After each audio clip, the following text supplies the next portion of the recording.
మరి ఇంతమంది ముందు నేను ఎప్పుడు మాట్లాడలేదు. దేవుడు నాకు ఈ అవకాశం ఇచ్చినందుని బట్టి దేవుని కృతజ్ఞతలు.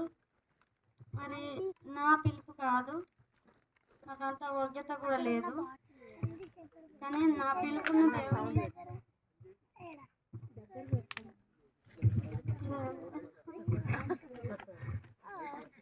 పిలుపుని దేవుని పిలుపుగా మన్నించి వచ్చిన పెద్దలందరికీ నా హృదయపూర్వకంగా వందనములు. ఆత్మీయ తల్లిదండ్రులకు నా వందనాలు తెలియజేస్తూ దేవునికి మరొకసారి కృతజ్ఞతలు తెలియజేస్తూ, ముఖ్యంగా ఈ క్రిస్మస్ జరగడానికి మేము సంవత్సరం ప్రార్థన చేసాం. నా ఫ్రెండ్ అనుషకు తెలుసు. సంవత్సరం మేము దేవుని దగ్గర పుట్టిగా చేయలేదు, కన్నీళ్ళు కార్చిన ఈ ప్రార్థన దేవుడు ఇని ఈ ప్రాంతంలో ఈ యొక్క మినీ క్రిస్మస్ జరగడం.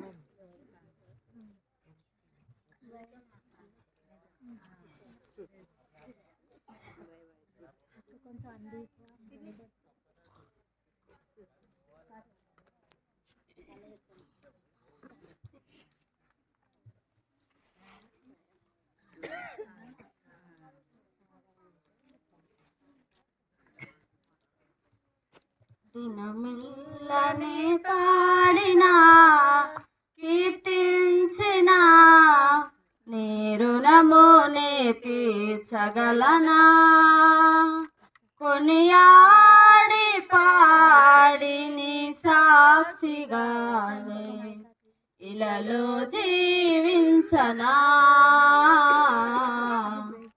ఇలలో జీవించనా. గాయపడిన సమయాన మంచి సమరయునిలా గాయాలు కడిగిన దేవా, ఆకలైన వేళలో ఆహారమిచ్చి నన్ను పోషించినావు దేవా. గాయపడిన సమయాన మంచి సమరయులా గాయాలు కడిగిన దేవా, ఆకలైన వేళలో ఆహారమిచ్చి నన్ను పోషించినావు దేవా. నన్ను ఎడవను ఎడబాయనని నిన్ను ఎడవను ఎడబాయనని నా యేసయ్యా, నా యేసయ్యా. దినమెల్లని పాడినా కీర్తించిన నీ రుణమునే తీర్చగలనా, కొనియాడి పాడి నీ సాక్షిగా ఇలలో జీవించనా, ఇలలో జీవించనా. నా బలహీనతలయందు నా సిలువను మోస్తూ నిన్ను పోలి నడిచెదన్, నా బలహీనతలయందు నా సిలువను మోస్తూ నిన్ను పోలి నడిచెదన్. ఎనుకున్నవి మరచి ముందున్న వాటికై స్థానముతో పరిగెత్తదాము, ఉన్నత పిలుపునకు కలుగు బహుమానము నేను పొందాలని, ఉన్నత పిలుపునకు కలుగు బహుమానము నేను పొందాలని. దినమెల్లని పాడినా కీర్తించిన నీ రుణమునే తీర్చగలనా, కొనియాడి పాడి నీ సాక్షిగా ఇలలో జీవించనా, ఇలలో జీవించనా. హల్లెలూయా.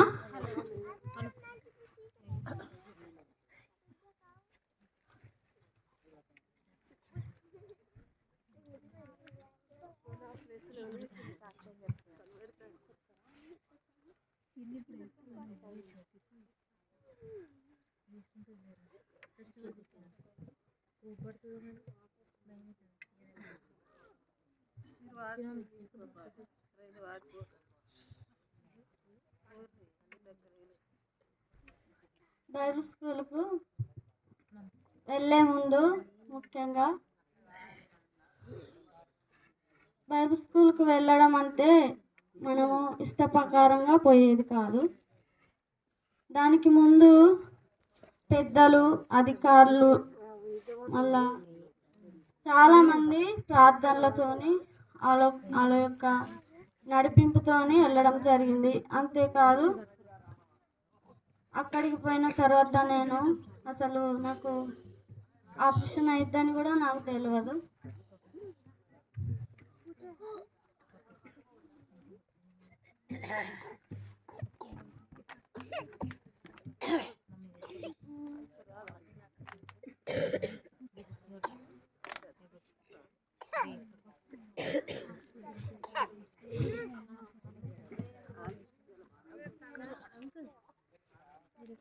అయితే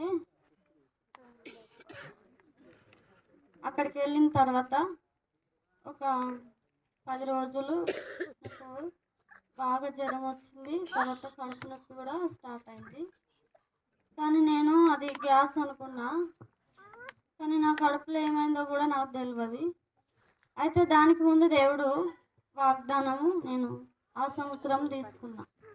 నాకు ఇచ్చిన వాగ్దానం ఏమిటంటే, నేను వాగ్దానంను దాన్ని దేవుని మాటగా ఆయన నాకు చెప్పిన మాటగా నేను నమ్ముతా.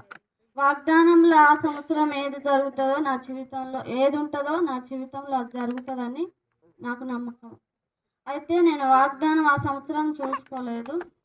అయితే ఆ సంవత్సరమే నేను బైబిల్ స్కూల్కి పోకట. అయితే పోయిన తర్వాత చాలా రోజులైంది, కడుపులో నొప్పి, జ్వరము ఇట్లా వచ్చినాయి. అయితే నేను మామూలుగానే జ్వరం అనుకున్నా, మామూలుగానే నొప్పి అనుకున్నా. మా ప్రిన్సిపాల్ అమ్మగారు కూడా హాస్పిటల్కి పోదామంటే నేను పట్టించుకోకపోయేది. వద్దు, నాకు మందులు అవసరం లేదమ్మా, తగ్గిపోతుంది అని చెప్పిన. అట్లానే నేను అలానే ఒక 15 రోజుల దాకా ఆపు చేసిన, పోలేదు. 15 రోజుల తర్వాత ఇంకెక్కువనే అయింది. అయినాక అమ్మ ఏమన్నదంటే, పాప మనం హాస్పిటల్కి వెళ్ళాలి, నువ్వెందుకు ఇట్లా నిర్లక్ష్యంగా చేస్తానో, మనము ఇట్లా టెస్ట్ చేసుకోకుంటే ఎట్లా తెలుస్తుంది అంటే, నాకేం కాలేదని కూడా అన్నా కూడా వాళ్ళు కోపంతో లేదు నిన్ను తీసుకుపోవాలని ఇంకా ఆలేరని హాస్పిటల్కి పోయినాము. జనగం దగ్గర ఉంటుంది. ఆ అంకులు ప్రభాకర్ అంకులు, ఆయన కూడా బైబిల్ ట్రైనింగ్ చేసిన ఆయనే. బైబిల్ స్కూల్లో అమ్మవారికి చాలా తెలిసిన వ్యక్తి. అయితే ఆయన చూసి టెస్టులు అన్నీ అయినాయి కానీ స్కాన్ అక్క లేకుండే. స్కాన్ చేయించుకున్న తర్వాత ఏమొచ్చింది, ఇట్లా లివర్ కింద చేదు కార్యానికి రౌతులు వచ్చినాయని చెప్పిన తర్వాత, కానీ నేను దాన్ని ఏమి వినకపోయేది, చెవులు మూసుకొని ఉండేది. సప్పుడు దాకా ఏ తినడానికి కూడా నాకు ఓపిక అనిపించకపోయేది. అసలు వినద్దు అనేసి మరి ఎందుకో నేను ఏమి వినకపోయేది. కానీ ఇక అదొక మాట. అక్కడ మాకు పాస్టమ్మ గారు సునీత అక్క ఉండే, ఇట్లా ఆమెకు చెప్పంగా నేను విన్నాను. అయ్యో మరి ఇట్లా అయింది కదా అనేసి నేను ఒకసారి బయటకు వచ్చి గట్టి ఏడ్చిన. ఎందుకంటే నా బిడ్డలు, నాకు 3 పిల్లలు, అబ్బా నా పిల్లలు రోడ్డున పడిపోయిండ్రు కదా, అసలు ఏంది మా పరిస్థితి అనేసి ఒకసారి గట్టిగా ఏడ్చిన. మా టీచర్ గారు హేమలత, ఆమె నాతో ఉండేది.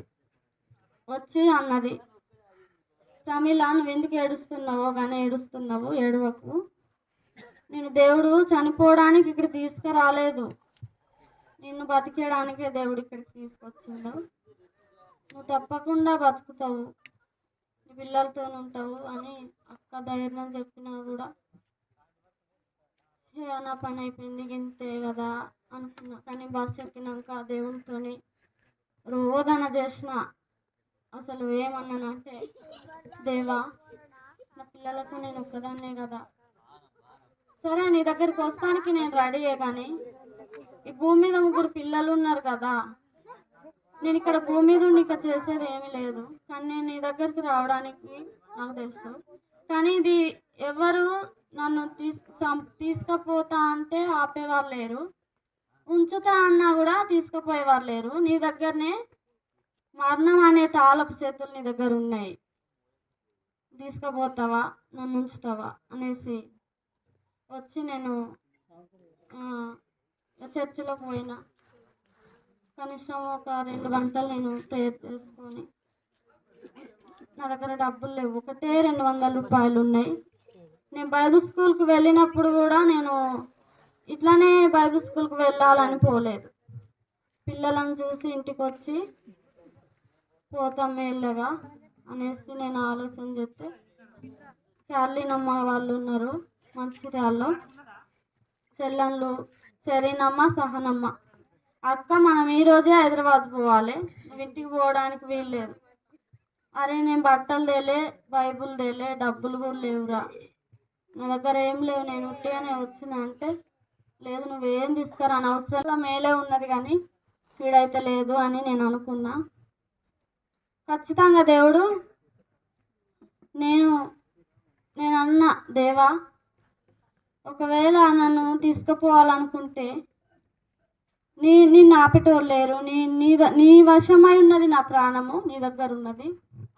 కానీ నా బిడ్డల గురించి ఒక్కసారి ఆలోచించానప్పుడు దేవుడు నాతో మాట్లాడిండు, నువ్వెందుకు భయపడుతున్నావు, నిన్ను చావడానికి కాదు కదా నేను ఇక్కడికి తీసుకొచ్చింది, చావడానికా నిన్ను తీసుకొచ్చింది అని గట్టిగా మాట్లాడినట్టుగా నాకు కనపడ్డది. నేను తొందర లేచి కూర్చొని ఆలోచన చేసి నా పక్కన ఎవ్వరు లేరు. దేవా నువ్వు నాతో మాట్లాడినవంటే సరే నేను బ్రతుకుతాను, కానీ టెస్టులు అన్నీ అయిపోయినాయి, డాక్టర్ అన్నాడు ఈమె బతకది, ఈమె దగ్గర కనీసం లివర్ కూడా లేదు, ఏమీ లేదు, అన్నీ అయిపోయినాయి, ఈమె బతకది, ఒకవేళ బ్రతికి ఉంటే అది దేవుని కృప అన్న డాక్టరు. నాకు happy birthday God bless you forever, నీకు దేవుని ఆశీస్సులు ఎల్లవేళలా ఉండాలని బలమై